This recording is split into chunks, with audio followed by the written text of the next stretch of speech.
Morning friends. तो कैसे हो आप सब? आई होप आप सब बहुत अच्छे होंगे। Welcome back to my channel Hindi साहित्य और व्याकरण। तो आज हम पहला टॉपिक शुरू करेंगे हमारे सिलेबस में से। तो हमारी ग्रामर तो कंप्लीट हो चुकी है। तो आज हम पहला टॉपिक शुरू करेंगे हिंदी साहित्य का इतिहास का, जिसका नाम है आदिकाल व मध्यकाल।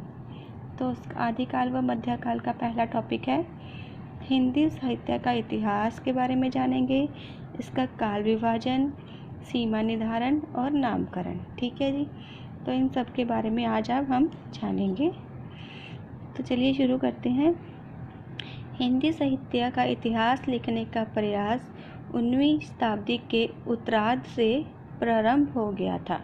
मतलब शुरू से ही जब 19वीं शताब्दी शुरू हुई थी तब से ही इसका प्रारंभ हो गया था।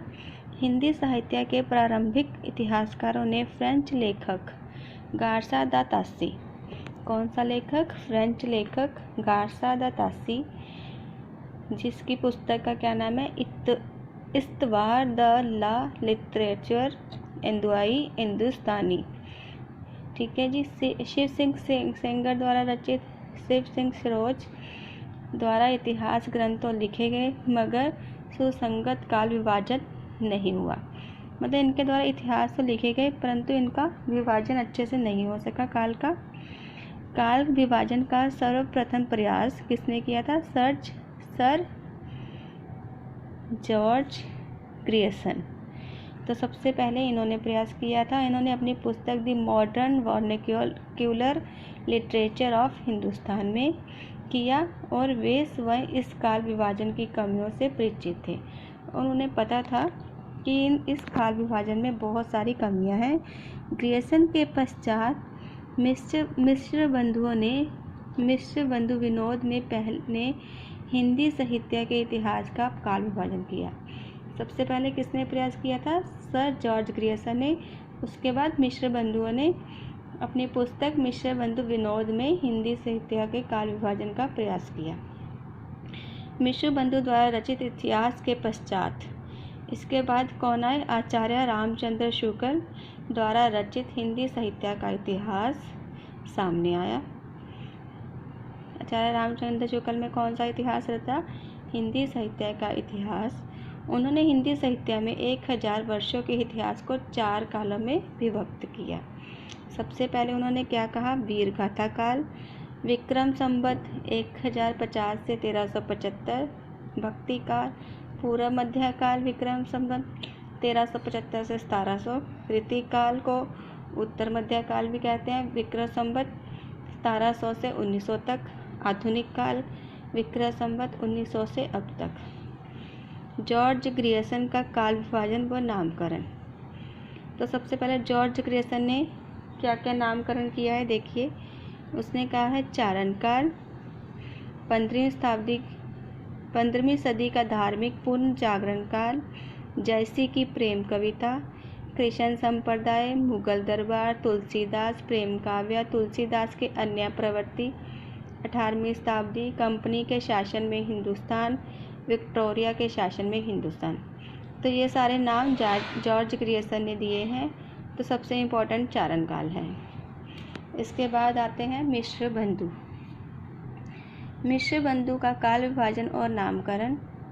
इन्होंने अपने संपूर्ण इतिहास को 5 कालखंडों में विभाजित किया है। कितने? 5। मिश्र बंधु के साहित्य इतिहास को आचार्य रामचंद्र शुक्ल ने बड़ा भारी कवि वृत्त संग्रह कहा है। इन्होंने अपने साहित्य इतिहास के विभाजन के लिए संवत काल को चुना है।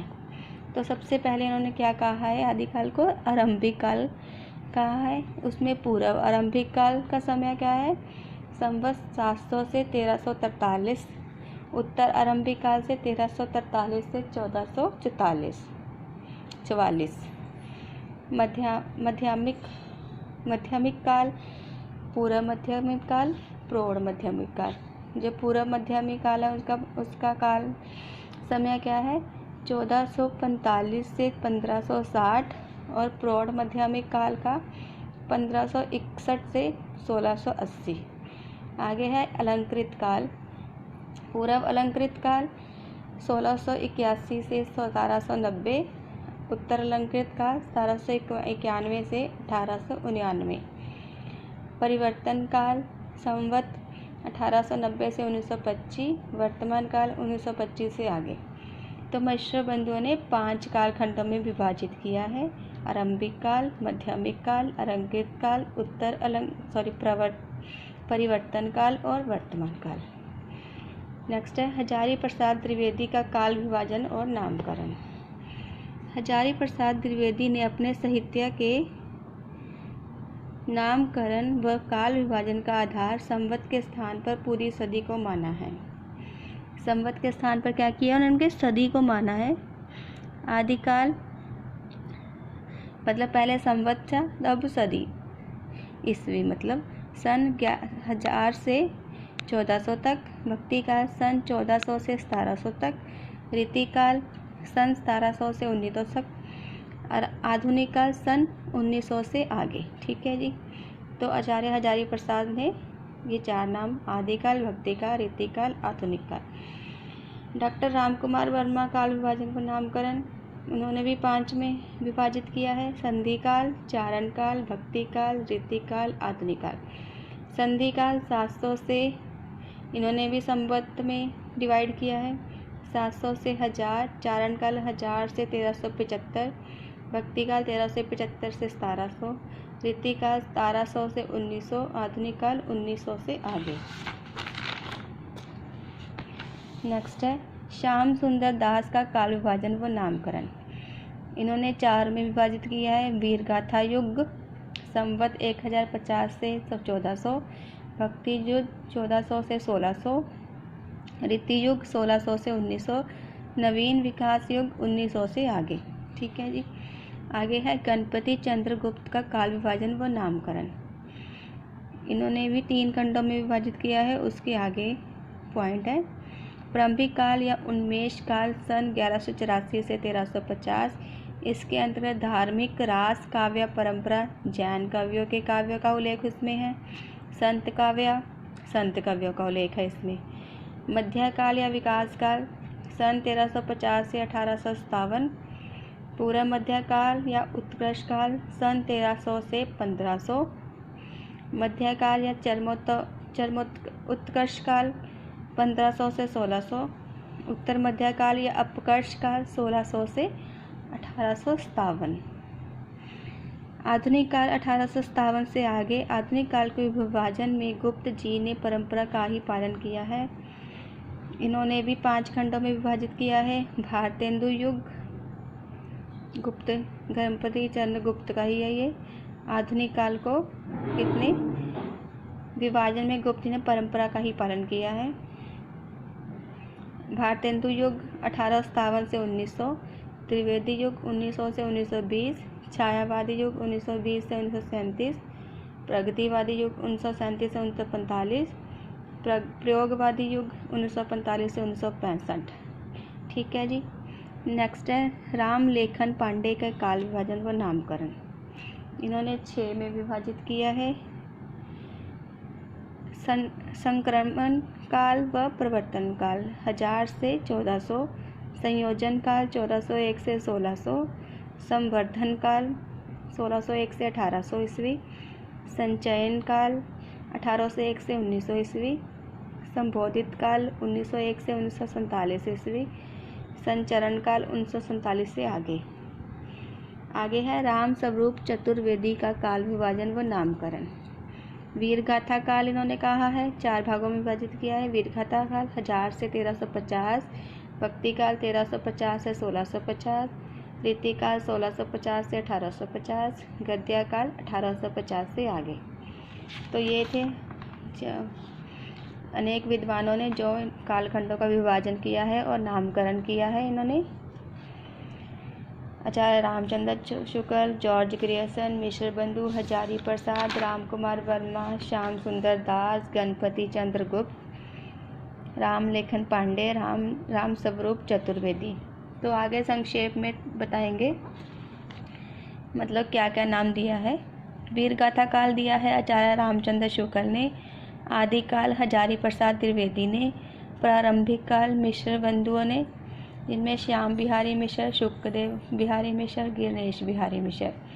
प्रारंभिक काल शून्यकाल डॉक्टर गणपति चंद्र गुप्त ने, चारण काल ग्रियर्सन ने, संधि काल व चारण काल रामकुमार वर्मा ने, सिद्ध सामंत काल राहुल संक्रियत्यायन ने, वीर काल विश्वनाथ प्रसाद ने, आधार काल सुमन रोज ने,